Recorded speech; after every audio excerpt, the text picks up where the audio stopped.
Les Grandes Gueules en direct sur RMC Story. Les Grandes Gueules avec aujourd'hui Marianne Soubré, avocate, Didier Giraud qui est agriculteur en Saône-et-Loire, notre ami David Dickens, directeur marketing du Cirque Phoenix. Tout à l'heure, GG et vous dans le public avec Ali qui est lycéen du Val d'Oise, puisque nous sommes avec le lycée Romain Roland de Goussainville, la classe de seconde.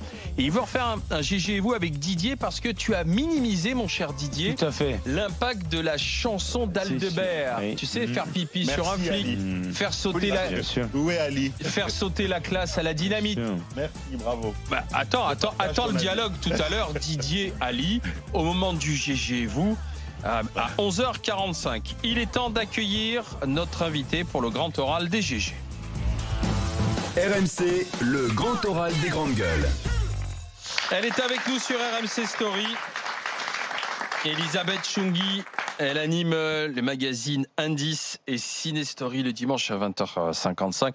Bonjour Elisabeth. Bonjour, ravi d'être parmi vous. Aujourd'hui, on va pas parler de l'animatrice, de la journaliste, on va parler de la maman d'un enfant autiste à la veille de la journée nationale contre l'autisme. Alors Sophie Cluzel, qui est en charge du dossier, secrétaire d'État chargée des personnes handicapées, doit en ce moment même présenter le plan du gouvernement pour les enfants autistes, avec toujours un peu, j'ai envie de dire, les mêmes éléments de langage. Chaque année, aucun enfant autiste ne doit se retrouver sur le bord de la route. Quelle est la réalité en fait ? La réalité, c'est un chiffre. En France, 80% des enfants autistes ne sont pas scolarisés. Aux États-Unis, 80% des enfants autistes sont scolarisés. Donc la France, il y a un retard qui est absolument scandaleux. Régulièrement, notre pays se fait épingler par la Cour européenne de justice pour discrimination à l'égard des enfants autistes. Donc oui, les annonces qui ont été faites lors du grand plan autisme de 2018 vont dans le bon sens. Reste maintenant à les mettre en œuvre. Et là, c'est une autre paire de manches. Quels sont les freins en France ? Parce que chaque gouvernement tend à faire des belles promesses sur l'accueil, sur l'inclusion des autistes. Et qu'est-ce qui coince ? Alors ça coince à plusieurs niveaux. Si vous voulez, il faut commencer par le diagnostic. Le diagnostic précoce. On a perdu beaucoup de temps en France à cause du lobby psychanalytique. C'est-à-dire, vous avez un enfant, vous décelez des troubles de comportement, etc. Vous allez voir un psy, il va tout de suite vous dire « Mais c'est de votre faute, madame, vous l'avez trop aimé ou pas assez, vous n'avez pas su créer le lien maternel. » Moi, j'ai un pédopsychiatre qui m'a sorti ça. Votre accouchement s'est mal passé. Ah, le lien maternel ne s'est pas créé, forcément. On entend aujourd'hui, encore en 2019, des psychanalystes expliquer qu'il y a des enfants qui deviennent autistes pour se protéger d'une mère toxique. On sait très bien que c'est scientifiquement faux. On sait très bien qu'il y a des gènes qui rentrent en compte dans l'autisme, il y a des facteurs environnementaux, mais la psychanalyse n'a rien à voir. Donc c'est à cause des psychanalystes qu'on a pris tant de retard dans le diagnostic. Car plus tôt un enfant est diagnostiqué, plus vite il est pris en charge, plus vite il est intégré à l'école et les progrès sont faramineux. À quel moment on doit pouvoir commencer à diagnostiquer ? Quels sont les signes qui doivent alerter ? Les signes qui doivent alerter, c'est un bébé qui soutient pas le regard, c'est un bébé qui ne s'intéresse qui n'aime pas qu'on le touche, c'est un bébé qui ne s'intéresse qu'à un type de jouet particulier. Par exemple, mon fils ne s'intéressait qu'au train. Il y en a qui peuvent regarder en boucle, tourner une machine à laver. Donc aujourd'hui, et un des freins au diagnostic, c'est le manque de formation des personnels médicaux. Parce que normalement, les médecins généralistes devraient être capables d'être alertés par certains symptômes. Et donc justement, parmi les mesures qui vont être dévoilées, il va y avoir, et ça c'est une très bonne chose, désormais, tous les médecins généralistes et le pédiatre auront une grille d'évaluation dès 6 mois pour détecter des signaux d'alerte et orienter après vers des centres plus spécialisés. À quel âge on doit vraiment s'alerter précisément ? Vraiment tout bébé alors ? Il y a des premiers signes tout bébé. Dans les faits, les enfants autistes sont souvent diagnostiqués au moment de l'entrée en collectivité, donc la crèche maternelle, l'école maternelle, parce que ce sont des enfants qui sont dans leur bulle. Mais idéalement, pour une bonne prise en charge, il faudrait pouvoir repérer dès 1 an, dès 12 mois, les enfants autistes. Parce que scolariser un enfant autiste, on peut le dire comme ça, mais c'est pas simple dans la réalité. Vous racontez comment votre enfant, il avait 5 ans, il s'est retrouvé dans la rue. parce qu'il voulait aller à la cantine, puis finalement il est sorti de l'école. On l'a laissé, personne n'a vu que l'enfant était sorti de l'école. Oui, heureusement qu'il n'est pas tombé sur un de ces psychopathes dont je parle dans Crime Story tous les jeudis à 20h50 sur RMC. Mais... Et Alexandre, il s'est retrouvé à un feu rouge. Il s'est retrouvé à un feu rouge, et heureusement qu'il y a un adulte à ce moment-là qui s'est dit mais qu'est-ce que tu fais là? Parce que aucun des adultes de l'école n'avait vu partir ce. Ça c'est pas lié. Oui, c'est là. Je peux pas les incriminer. Voilà. Malheureusement, c'est un manque d'attention. C'est vrai que ce sont des enfants qu'il faut surveiller plus que d'autres. Mais justement, c'est pour ça, à l'époque, Alexandre était scolarisé sans auxiliaire de vie scolaire. Parce que l'enjeu, c'est ça. Ce sont des enfants qui ont besoin d'être accompagnés par un adulte. Or, là, on se heurte à nouveau à des monolithes. Donc, pour la prise en charge d'un enfant autiste, pour avoir droit à un auxiliaire de vie scolaire, il faut s'adresser à la MDPH. Et alors, je crois que c'est l'Everest de toutes les familles d'enfants différents. Maison départementale des personnes handicapées. On dépose un dossier long contre le bras, avec des bilans, etc. Et puis après, on attend. Là, il se trouve, hasard du calendrier, je viens de recevoir la notification de décision de la MDPH des Hauts-de-Seine pour un dossier que nous avons déposé le 5 mars 2018, donc il y a plus d'un an, Nanterre le 20 mars 2019. Donc 12 mois pour avoir une notification d'attribution d'auxiliaire de vie scolaire. Pendant ce temps-là, l'enfant enfile des perles, est déscolarisé. Alors quand on reçoit ce joli papier qui vous dit bingo, vous avez une auxiliaire de vie scolaire, ça ne veut pas dire que le lendemain elle va débarquer. Je connais des familles qui ont attendu 4 ans. Donc vous imaginez les vies gâchées, ce sont des vies gâchées. Et pourquoi? À cause des blocages. Il n'y a pas suffisamment de personnel. Parce que, alors il y a plusieurs facteurs. Déjà, c'est le système. La maison départementale des personnes handicapées a en gros créé sa propre embolie. C'est-à-dire que tous les 18 mois, il faut redéposer un dossier. Comme si au bout de 18 mois, votre enfant cessait d'être autiste.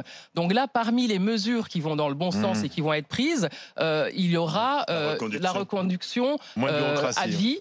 Donc ça va désengorger les maisons départementales et voilà, on espère réduire les délais. Marianne. Sur les auxiliaires de vie scolaire, parce que j'en connais, j'ai des amis qui font ce métier, il faut savoir déjà qu'ils sont extrêmement mal formés. Donc eux-mêmes sont pris au dépourvu, c'est-à-dire qu'ils sont censés aider vos enfants. Quand enfin vous avez quelqu'un pour aider votre enfant, ils sont pas forcément très bien formés à ça. Et surtout, en fait, ils ne suivent pas les enfants. Alors ça, c'est un truc totalement extraordinaire. C'est-à-dire que d'une année à l'autre, vous n'avez même pas la même personne. Et ça, je pense que ça fait aussi partie des vraies carences en fait dans la prise en charge de ces enfants-là, c'est qu'ils n'ont pas en plus le bon repère qui va les suivre tout au long de la scolarité. Alors que ce sont des enfants qui ont particulièrement besoin de repères. Et ça, c'est une aberration, parce que le gros mammouth à faire bouger sur cette question de l'inclusion, c'est quand même l'éducation nationale. Parce qu'aujourd'hui, on a le secrétariat d'État aux personnes handicapées qui gère le dossier, on a le ministère de la Santé qui est très impliqué. Et là où ça coince, c'est effectivement l'éducation nationale. 200 heures de formation seulement pour des AVS qui ont le bac. Et effectivement, pourquoi en changer tout le temps? Moi, j'ai eu la chance d'avoir les moyens de contourner complètement le circuit public. Et c'est pour ça que j'ai écrit ce livre le jour où tu es né une deuxième fois, parce que je m'estime chanceuse et j'écris ce livre pour tous ceux qui n'ont pas cette chance. Parce qu'aujourd'hui, j'ai la même auxiliaire de vie scolaire qui a suivi Alexandre pendant 3 ans. C'est un luxe. Et les progrès sont faramineux. Ouais. Donc, ce qui prouve quand ce sont des enfants que l'on prend en main et qu'on continue d'éveiller, ça avance, quoi. Les choses avancent. Ouais. Il prouve surtout qu'il y a un décalage vraiment coupable entre les familles qui ont les moyens de trouver des solutions alternatives et celles qui sont soumises à ce parcours du combattant administratif. Et ça, c'est vraiment quelque chose qui transparaît dans le livre. Ouais. Vas-y, David. David. Une question. Donc, j'ai eu un sentiment mitigé par rapport au livre. Tu as lu le livre, hein, comment témoigne le nombre de post-it. Une page, un post-it. Montre quand même 2 minutes ton livre, parce que c'est impressionnant. Une fois pour toutes, c'est parce qu'on a la chance dans cette émission de pouvoir recevoir les auteurs que l'on lit. Et ça, c'est pas très souvent. Quand on lit sur la plage, on ne reçoit pas l'auteur. Donc, à chaque fois qu'une question me vient, je la note. Et selon l'évolution du débat, je pose l'une ou l'autre question. Okay. Vas-y, monsieur. Je vais commencer par la première. Donc effectivement, j'ai été touché par votre livre et notamment par cette faculté que vous avez à nous faire entrer dans votre intimité, dans votre famille, mais toujours par un prisme un petit peu comme si on regardait par la serrure ou sans qu'on nous voie. Donc ça, c'était quelque chose qui me gênait, mais je voudrais savoir si c'était quelque chose de voulu, parce que très vite, vous nous placez dans la situation de porter des jugements sur ce qui est en train de se passer. moi, à sachant 4, je commençais à émettre des doutes sur vous. À me dire, mais attends, mais comment au bout de 4 médecins, Elisabeth en est encore là, vous voyez? Donc ça, c'est quelque chose qui est très efficace, qui nous permet d'entrer dans cette histoire absolument incroyable jusqu'à arriver à sachant 12. Donc je voulais savoir si, dans la forme, c'est quelque chose que vous avez véritablement voulu, de manière à nous embarquer, comme les différents membres de votre famille, dans l'histoire d'Alexandre. Elisabeth. Oui, absolument. Ça. Alors, c'est déjà une déclaration d'amour à mon fils, puisque je m'adresse à lui, c'est tu. Et effectivement, c'est... Alors que j'avais les moyens intellectuels, alors que j'avais quand même présenté les maternelles, le magazine La Petite Enfance sur France 5, je me suis vraiment retrouvée confrontée à cette valse de sachants, et c'est pour ça que je les appelle sachants de manière très ironique, parce que voilà, les médecins, on y va, on va les voir en situation de vulnérabilité, et ce sont souvent de détresse, et ce sont souvent des sentences très dogmatiques qui tombent. Donc je vais voir ma pédiatre, elle me dit en gros, oh, vous savez, chaque enfant grandit à son rythme, sous-entendu, arrêter, encore une mère flippée qui s'inquiète pour son gamin. Je vais voir un psychomotricien qui me dit oh, l'homéopathie va tout résoudre. Et à chaque fois, quand on est en détresse, on est face à la souffrance de son enfant qui se roule par terre le soir tellement il supporte pas d'être au monde. Donc on essaye tout. Moi, c'est sûr que dans mon état normal, je ne serais jamais allé voir cet homéopathe uniciste qui m'a expliqué qu'en prenant 3 mg de zinc, l'affaire serait réglée. Et effectivement, la leçon que j'en tire finalement, c'est que c'est important que les parents se fassent confiance, parce qu'en réalité, très vite, j'ai l'intuition qu'il y a quelque chose de l'ordre de l'autisme, mais j'ai tendance à faire confiance aux médecins. Quelle forme d'autisme? C'est l'autisme Asperger dont on parle beaucoup aujourd'hui. Effectivement, il est plus difficile à diagnostiquer parce que ce sont des enfants verbaux, ce sont des enfants qui parlent, contrairement à des autistes profonds. Donc du coup, c'est plus difficile à diagnostiquer. Mais ce que je retire de ce parcours avec 12 sachants, c'est quand même le 12e qu'il a diagnostiqué, c'est vraiment les médecins, c'est comme les garagistes. Il y en a des bons, il y en a des mauvais, il y a des escrocs. Donc il faut s'écouter en tant que parent. Ils ont chacun leur marque, quoi. Voilà, ils ont chacun leur marque, exactement. Leur dogme. Un des sachants vous dit, alors vous commencez à avoir quand même une suspicion et vous dites, moi je pense que Alexandre Asperger, il dit, mais non, votre fils a établi une interaction avec moi, il n'est donc pas autiste. Voilà, hop. Oui, donc complètement à côté de la plaque. C'est un ponte. C'est un ponte qui était à l'époque adjoint d'un service de pédopsychiatrie dans un très grand hôpital de France. Pourquoi vous ne donnez pas son nom? Parce que je ne veux pas avoir de procès, mais bon, il se reconnaîtra. Moi, j'ai beaucoup aimé justement ce regard quand même, le regard de la mère. Il y a énormément d'amour et ça, c'est très beau. Et puis finalement, il y a de l'espoir aussi et ça, c'est encore plus beau.